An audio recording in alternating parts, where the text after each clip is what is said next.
अस्सलाम वालेकुम नाज़रीन, मैं हूं आपका मेज़बान खालिद जमील और आप देख रहे हैं प्रोग्राम मुकदमा अवाम का। और आज दो तीन बड़े अहम इशूज़ हैं जिनके ऊपर हम बातचीत करेंगे। एक तो सुप्रीम कोर्ट के फैसलों पर अमल दरामद के हवाले से जो चैलेंजेस पाकिस्तान के अंदर दरपेश हैं, इस हवाले से एक बड़ा अहम सेमिनार हुआ जिससे जस्टिस मंसूर अली शाह साहब ने खिताब किया और उसके अंदर बड़ी अहम कुछ बातें की हैं। और जो इस वक्त पार्लियामान के अंदर भी कानून साजी हुई और इत्तफाक से आज सुबह ही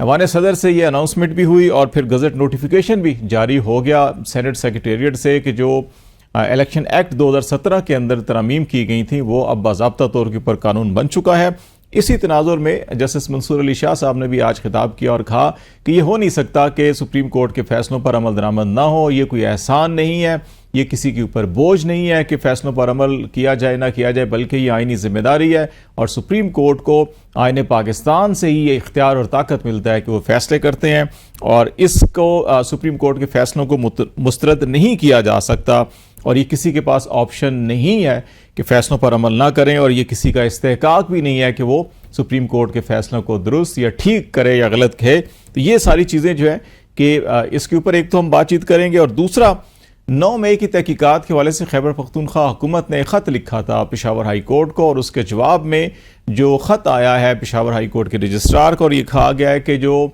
केपी गवर्नमेंट के रूल्स ऑफ बिजनेस है 1985 ये उनके मुनाफी है, इसलिए जो है कि अभी ये कमीशन नहीं बन सकता। और केपी गवर्नमेंट ने जो कमीशन की रिक्वेस्ट की थी वो अयूब खान दौर के अंदर कोई एक कानून था जिसके तहत की गई थी। तो इस हवाले से भी हम बात करेंगे कि अदालती कमीशन अगर बनना है तो फिर किस कानून के तहत बनना चाहिए।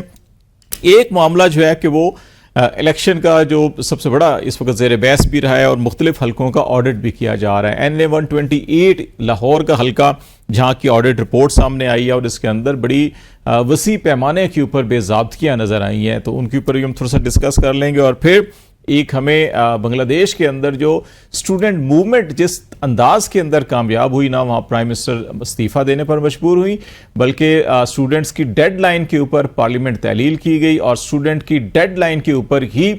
चीफ जस्टिस बांग्लादेश जो है वो मुस्तफ़ी हुए। पाकिस्तान के अंदर एक ज़माने से तलबा तहरीकों के ऊपर तंजीमों के ऊपर जो है पाबंदी आयद है, तो क्या ये पाबंदी जो है कि आईने पाकिस्तान इसकी इजाज़त देता है या नहीं देता? और दूसरा कि अगर इसी तलबा तंजीमों को मुस्बत अंदाज के अंदर देखा जाए या मुस्बत सरगर्मियों के लिए तो इनके ऊपर क्यों नहीं जो है कि इजाज़त होनी चाहिए, ये सवाल भी है जिसके ऊपर हम बातचीत करेंगे। हमारे साथ मौजूद हैं हाफिज़ एहसान खोकर साहब, माहिर कानून है, और इसके साथ साथ शौकत बसरा साहब भी हैं, पाकिस्तान तहरीक इंसाफ से वाबस्ता है और वकालत भी करते हैं। बहुत शुक्रिया आप दोनों का। एहसान खोकर साहब, आपसे ये कर लेते हैं कि इस्लामाबाद में जो ये तकरीब थी जस्टिस मंसूर शाह साहब ने भी खिताब किया, कुछ मोटे मोटे पॉइंट मैंने आपको बताए। उनका ये कहना है कि अगर किसी को पसंद नहीं है फैसले या सुप्रीम कोर्ट फैसले करती है तो अमल तो करना कोई ऑप्शन है नहीं है। ये नहीं हो सकता कि आपके पास समझें जी आपके पास इस्तेहकाक है और इसकी कोई आप खुद इसको ठीक करना शुरू कर दें या इसको गलत कहना शुरू कर दें,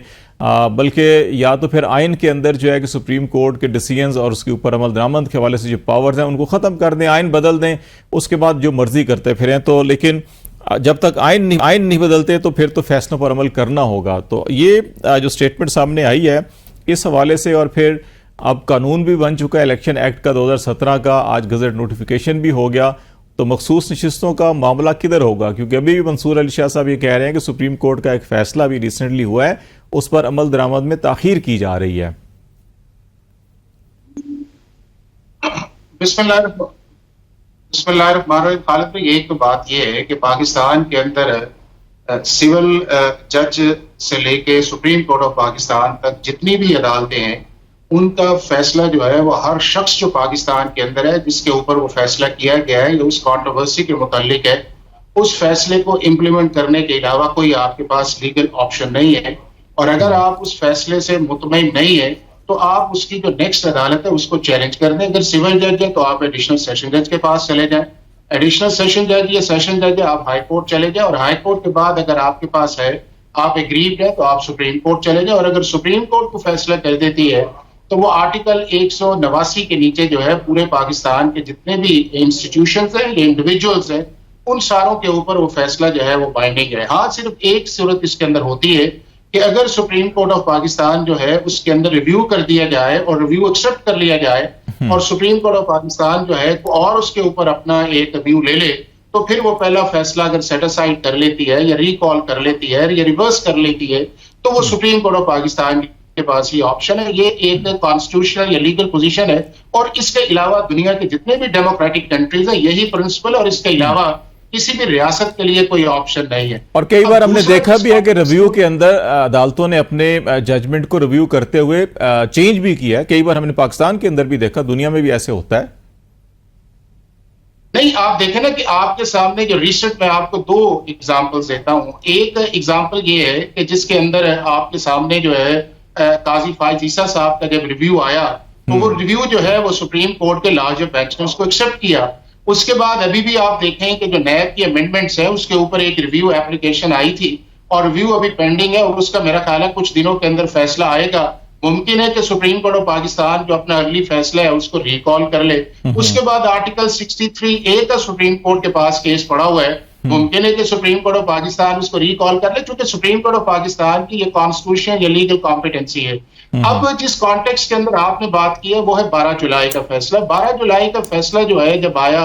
8/5 से उस चीज के अंदर आया, तो सुप्रीम कोर्ट ऑफ पाकिस्तान ने उसके अंदर एक बजाते खुद एक ऐसी विंडो रखी है कि जिसके अंदर ये है कि अगर पीटीआई या इलेक्शन कमीशन ऑफ पाकिस्तान जो है उस फैसले के अमल दरामद के अंदर कोई मुश्किलात उन्हें आती है, तो वो सुप्रीम कोर्ट ऑफ पाकिस्तान के इस 8 रुकनी बेंच को अप्रोच कर सकते हैं। अब ये है कि उसके अंदर इलेक्शन कमीशन ऑफ पाकिस्तान गया है, तो मतलब ये है कि जितनी देर तक सुप्रीम कोर्ट ऑफ पाकिस्तान जो उन्होंने अपने लीगल क्वेश्चंस बनाए हैं उनका फैसला नहीं करती, उतनी देर तक सुप्रीम कोर्ट का फैसला जो है वो इंप्लीमेंट नहीं हो सकता, क्योंकि सुप्रीम कोर्ट ने बजाते खुद उसके अंदर एक ऑप्शन रखी है। तो लिहाजा इस स्टेज के अंदर ये कहना है कि जी सुप्रीम कोर्ट का वो फैसला जो है वो अमल दरामद नहीं। और हाँ, एक चीज थी, वो ये थी कि अगर सुप्रीम कोर्ट ऑफ पाकिस्तान जो है अपने इस 12 जुलाई के अंदर कह देती कि जी 7 दिन के अंदर पीटीआई ने ये काम करना है और अगले 15 दिन के अंदर जो है इलेक्शन कमीशन ऑफ पाकिस्तान ने ये काम करना है, तो बात वहां पे खत्म हो जानी थी। लेकिन सुप्रीम कोर्ट के इस फैसले के अंदर दोनों विंडोज ओपन है, और अब मेरा ख्याल ये है कि चूंकि 8 रुकनी बेंच के पास ये मामला जाएगा और उसके बाद एक रिव्यू भी है, और रिव्यू जो है इलेक्शन कमीशन ने भी कर दिया है, दूसरी पॉलिटिकल पार्टीज ने भी कर दी है, और बेंच भी अवेलेबल नहीं है चूंकि छुट्टियां हैं। और हालांकि चीफ जस्टिस ने कहा था कि हम इसकी छुट्टियां मनसूख करके बुलाते हैं, लेकिन जो उस कमेटी के मिनट्स रिलीज हुए जो प्रैक्टिस एंड प्रोसीजर की है, उन्होंने कहा जी इसको छुट्टियों के बाद देखते हैं। तो मैं ये समझता हूं कि सारी बहस अब ये की जाए कि जी सुप्रीम कोर्ट का फैसला अमल दरामद नहीं हो रहा, अब ball supreme court of Pakistan के पास है, पहले 8 रुकनी बेंच के पास है, और उसके बाद जो रिव्यू बेंच है उसके पास आएगी। अच्छा, क्विकली एक चीज बताएं, फिर मैं जरा बसरा साहब से भी लेता हूं बहुत क्विकली एक जुमले में, कि ये भी हो सकता है कि जब डिटेल जजमेंट लिखी जा रही हो और जो इलेक्शन कमीशन ने अभी वजाहत के लिए जो लीगल क्वेश्चन रेज किए हैं उस डिटेल जजमेंट के अंदर भी उन क्वेश्चन को एड्रेस कर दिया जाए, ये पॉसिबिलिटी है या उनको अलग से उनको देखना पड़े?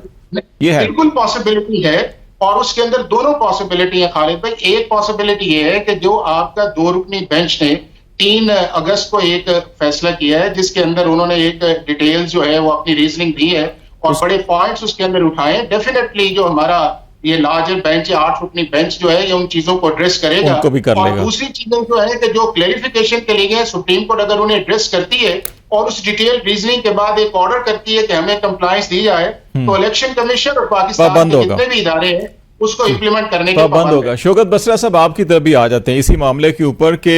ये एक बड़ी कंफ्यूजन पैदा हुई है कि कुछ जैसे खोकर साहब कह रहे हैं कि विंडो ऑफ अपॉर्चुनिटी खुद थी इस फैसले के अंदर कि अगर किसी फरीक को कोई वजात तलब चीज़ है तो वजातें मांगी गई हैं तो शायद इसलिए ताखीर हो रही है। मंसूर शाह साहब कह रहे हैं कि फैसले में ताखीर हो रही है अमल दरामद के लिए, कोई इस्तेकाक नहीं है किसी को कि वो इस फैसलों को तस्हीह करें या दुरुस्त कहें या गलत इसको करार दें, और फिर अगर फैसलों पर अमल नहीं करना तो फिर आइन बदल लें, आइन के अंदर तब्दीली कर लें कि ठीक है जी फैसलों पर अमल नहीं करना, लेकिन कोई चॉइस या ऑप्शन नहीं, एहसान नहीं, बल्कि ये जिम्मेदारी है, आइनी जिम्मेदारी है, इसको अदा करना होगा। तो आप इस सारी सिचुएशन को कैसे देख रहे हैं? आप खालिद भाई, इस वक्त तो पाकिस्तान में अमली तौर पर कोई आइन नहीं है, कोई कानून नहीं है, गैर एलानिया मार्शल है। आप देख लीजिए कि जिस दिन ये 13 रुकनी फुल कोर्ट का फैसला आया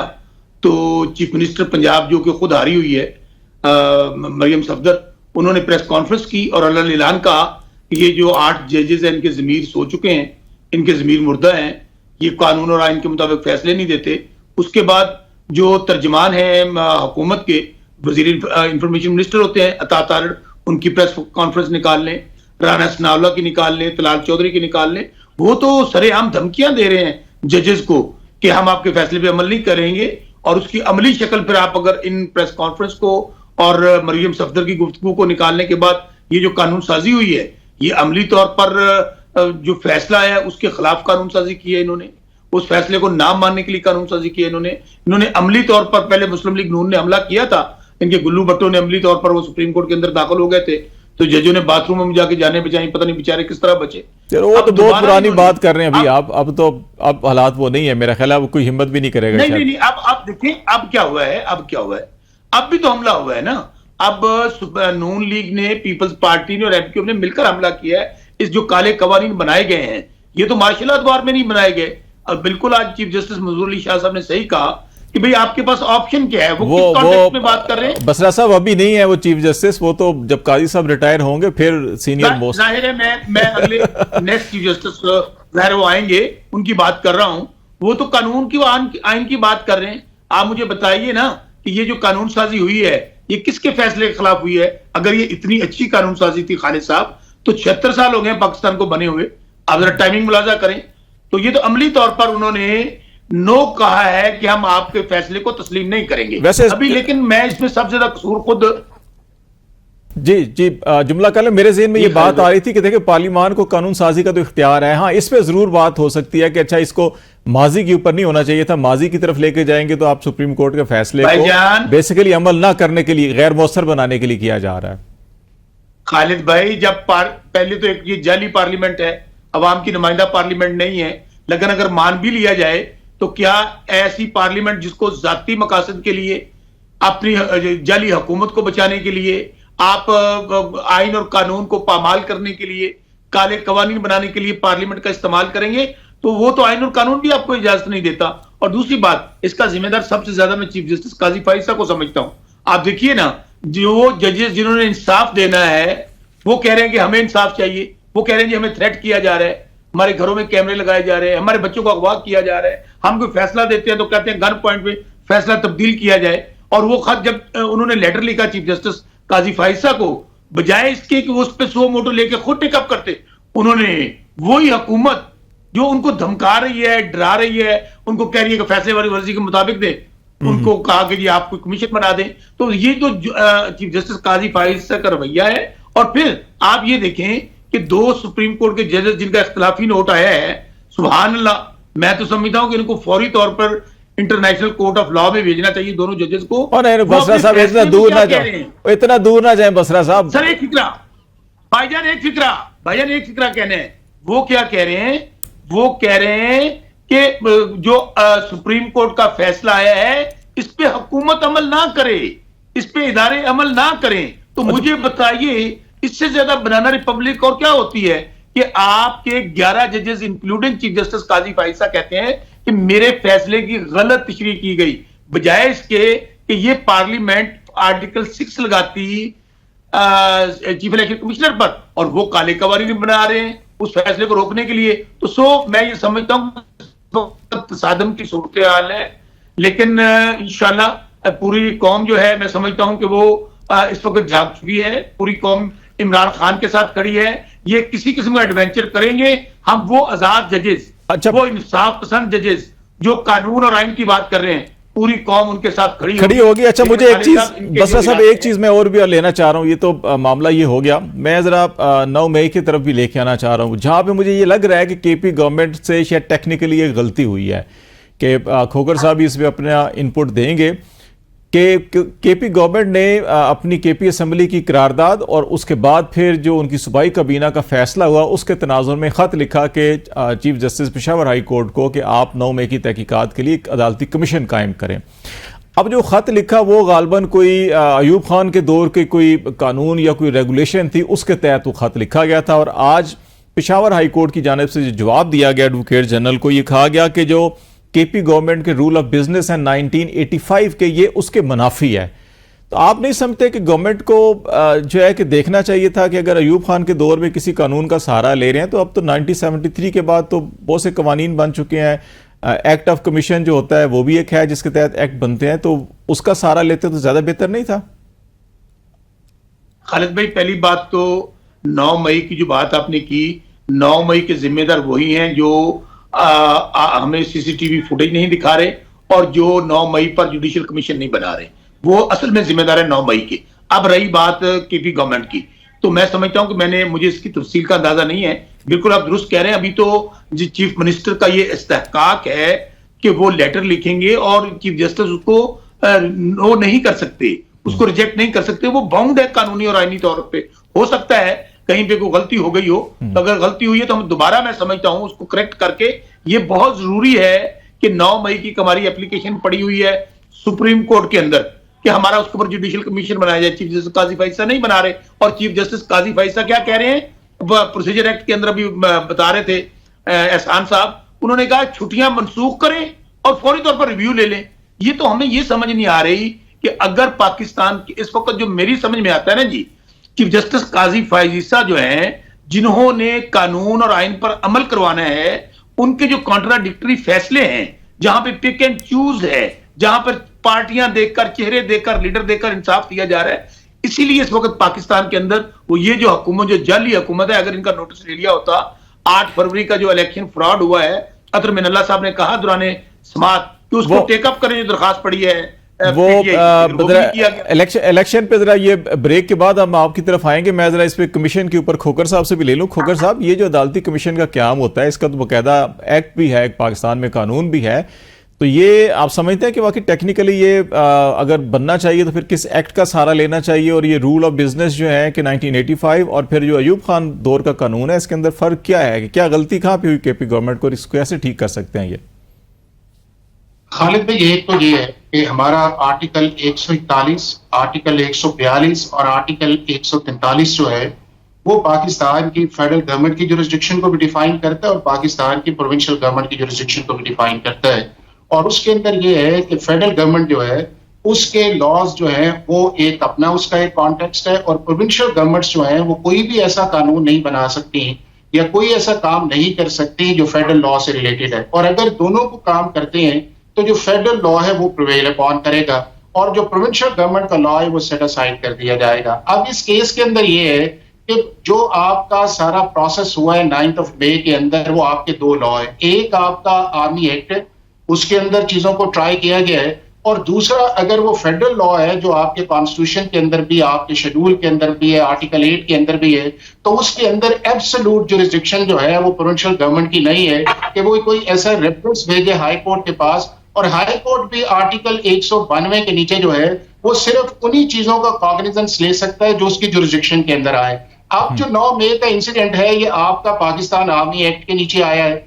उसको supreme court of Pakistan article 184(3) के नीचे कॉग्निजेंस ले चुकी है। तीसरा उसके अंदर यह है कि पूरे क्रॉस द कंट्री वो चीज आई है कि जिसके अंदर यह है कि वो पंजाब में भी हुआ है, वो केपीके में भी हुआ है, वो कराची के अंदर भी हुआ है। फिर चौथी जो इंपॉर्टेंट चीज है इस मामले के अंदर वो ये है कि जो प्रोविंशियल गवर्नमेंट के पास एक रेजोल्यूशन आई थी जो 10 मई 2024 को असेंबली ने की थी, वो उनका जो अपना एक 98 का असेंबली का कॉन्डक्ट रूल्स है, और पूरे चारों असेंबलीज का वो एक ही रूल है जो वहां पे भी है 186 के अंदर, कि कोई ऐसा रेजोल्यूशन आप पास नहीं करेंगे जिसके अंदर जो मामला सब जुडिस हो या मामला जो है वो बियॉन्ड द लिमिट या जुरिस्डिक्शन जो है वो आपकी प्रोविंशियल गवर्नमेंट के अंदर हो। हाँ, अगर कोई पब्लिक इंटरेस्ट का मैटर है तो आप फेडरल गवर्नमेंट को उसको रेफर कर सकते हैं। और दूसरा उसके अंदर हुआ ये कि जब वो कैबिनेट के अंदर गया, कैबिनेट ने 27 मार्च जो है उसके ऊपर एक डिसीजन किया कि हमें हाई कोर्ट के पास जाना चाहिए। अब वहां के ऊपर यह है कि हाई कोर्ट के अंदर जब भी आप कॉरेस्पॉन्डेंस करते हैं विद द चीफ जस्टिस है,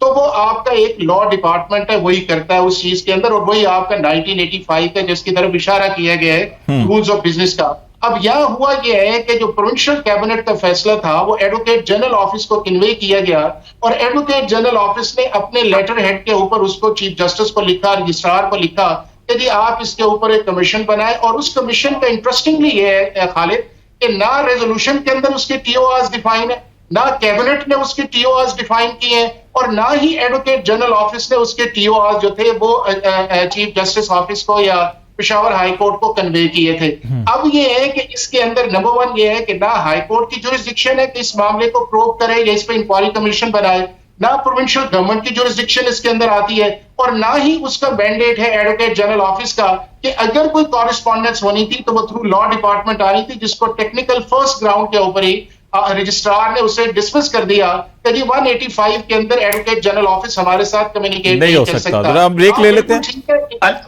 खालिद भाई एक फिक्रा कहने हैं। इसी पे मैं आपसे ब्रेक के बाद आप आराम से बात कर लीजिएगा। नहीं, एक फिक्रा ले लें। अच्छा, देखिए, मलिक एहसान साहब की जो अंडरस्टैंडिंग है उससे मैं इत्फाक नहीं करता। देखिए, सूबों का अलग डोमेन है। एक मिनट मैं बस ब्रेक ले लो इसके ऊपर, अब यही कंटिन्यू करेंगे। मतलब अभी ब्रेक का टाइम हो रहा है। ब्रेक नाज़रीन, फिर यहीं से बातचीत के ये बड़ा एक सीरियस मामला है और पाकिस्तान भर के अंदर ये वाकयात हुए